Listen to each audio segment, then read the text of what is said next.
Hi, everyone. Welcome to another amazing topic of conversation. I want to thank my sponsors, the Health Channel, and their Women's Health Fair this next March 15. So sign up, it's for free. It's their third annual. And if you ever need an office space, please contact Alexa's Workspace, even if it's for an hour, a boardroom meeting, or a virtual office, she will be able to help you. And if you want to become an entrepreneur online, hermosamujer.com will help you do that. Octavio, thank you so much for joining me today. Thank you for having me, Gladys. It's an honor to be here. So thank you. So, Catalyst now evolved from Catalyst 2030. And for those of you who do not know what Catalyst is, can we start from there?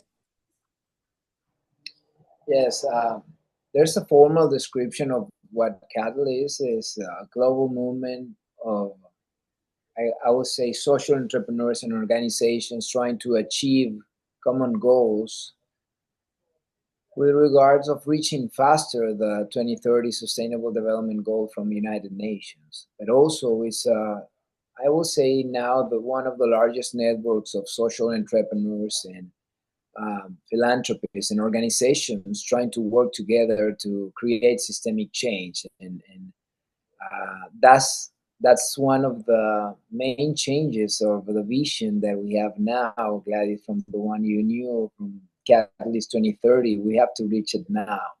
So that's what we're trying to achieve. We want to achieve systemic change to, or by facilitating large networks of people working together towards common goals. So, Catalyst now is a compiled of, I know that it's more than 1,000 organizations on creating change. And a lot of these organizations have been involved in USAID. Talk to me about what's going on, what their involvement is, what were the repercussions, because we've all heard that, and I'm gonna be very in the middle, I'm gonna try to be in the middle, but we're hearing that USAID is a corrupt agency. And on the other hand, we're hearing that USAID has helped millions and millions of people achieve a lot of the changes, feed a lot of the people worldwide. So can we talk about this? Can you give us a little bit of understanding from the other side? Absolutely. I won't say it's the other side. I mean, having been working in the social sector for over 30 years now, in different roles, and not only as a North America coordinator for Catalyst, which is my role now, and I'm speaking on their behalf. I will say also from my own experience, guys, I can say that USAID ID has done tremendous or wonderful work worldwide, promoting democracy, promoting access to basic services, creating beautiful programs or supporting beautiful programs worldwide, and that's something that you can actually, I mean, confirm. You have the information and the history. USAID was full of wonderful and thousands of incredible workers there, very committed to create and see very good things done in the world on behalf of the United States of America. And I can also say that maybe some of the programs that you may know in the social sector haven't reached the goals that we were supposed to reach and create the impact that we always wanted.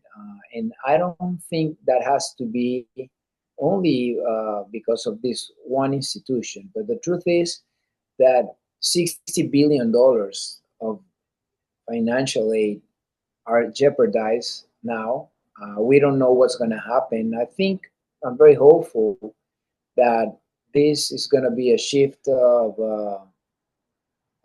probably the basis of what this financial aid was supposed to do, or the type of financial aid they were supporting. But I'm confident that money or that financial aid is going to still be coming to many organizations in different level.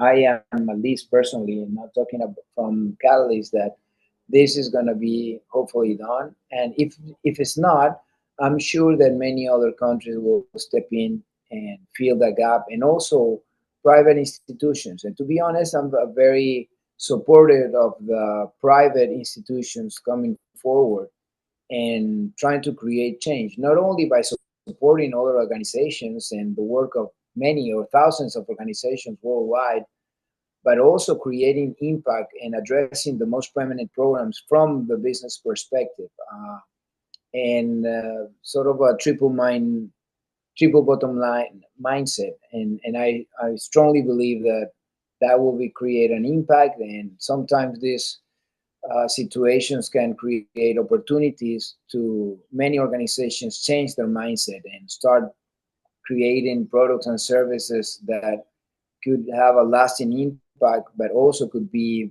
profitable for them and for society as well. So I know it's a big thing. We haven't figured it out. We don't know what's going to happen, and I guess nobody knows right now what's going to happen. Obviously has a tremendous impact in thousands of people and millions of people in thousands of organizations. Hopefully, it's just going to be a shift of focus, I guess. I know that there was an urgent meeting after all this happened, but can you give me some very specific examples of the programs that were not funded and what's going on now? Well, I guess, I mean, I'm not an expert on USAID, but I know firsthand of many of the grants. There were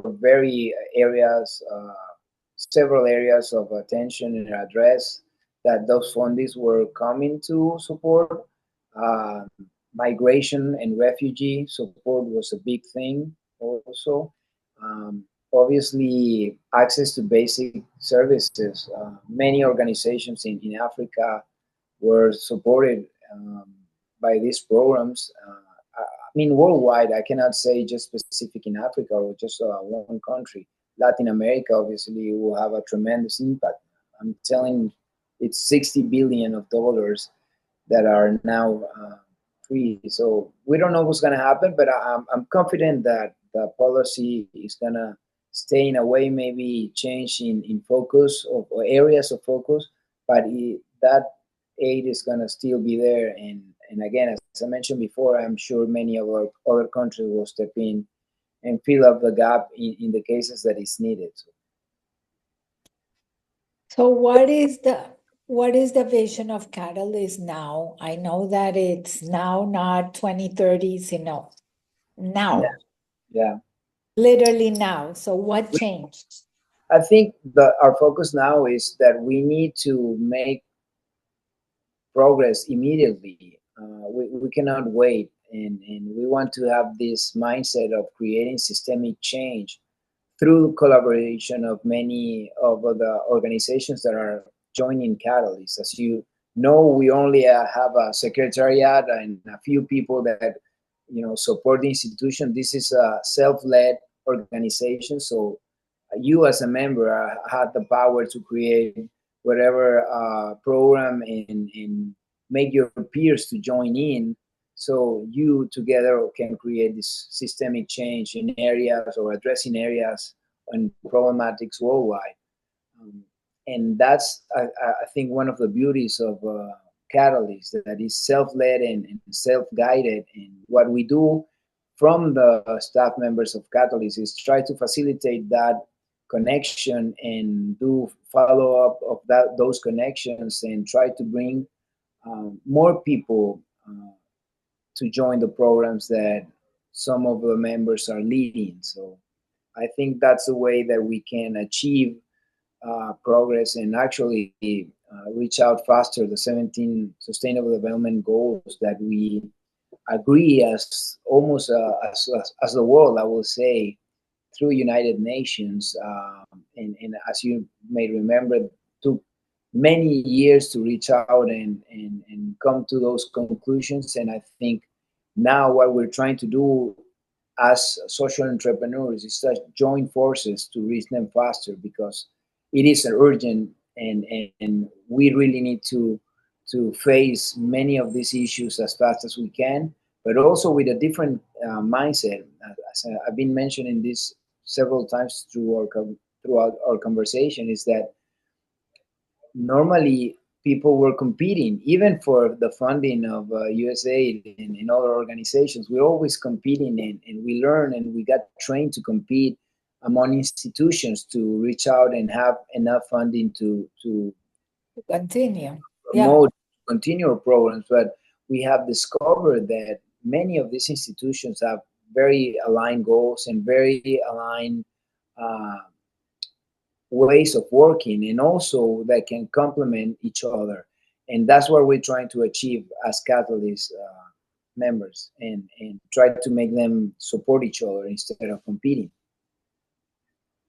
That's a very idealist and amazing concept, because hopefully that's the part that we can achieve. Like on our side, we're looking to create a partnership with all those that believe in equal pay. But we have Like many, already many examples that is doable. It's not only utopia, it's actually something that we have proven that Catalyst has been tracking. We have beautiful programs in Brazil, beautiful programs in many regions in Africa. And from your hometown, Bogota, we have an amazing program going on, which is Compromiso Bogota. Now, the private public sector and NGOs working together towards a common goal for the city. So you can see that are actually amazing programs of people collaborating through a common mindset. So what really is working for Catalyst and for everyone is that you're trying to unite everyone for one goal. Absolutely, guys. What I have discovered, I'm new at the network. I was a member for 2 years, but now I'm part of this, or having this role in the organization. What I have discovered is that many people have joined in, but they don't know each other, and we have to obviously do a good part from our side to connect them. But you may discover that many of the people within Catalyst already have many ideas and connections, and they really want to join forces, and but there was a link missing, and I think one of the roles that I have, and many of people from the chapters, what our role is actually to be connectors and facilitate those connections, and wonderful things can come out of those connections.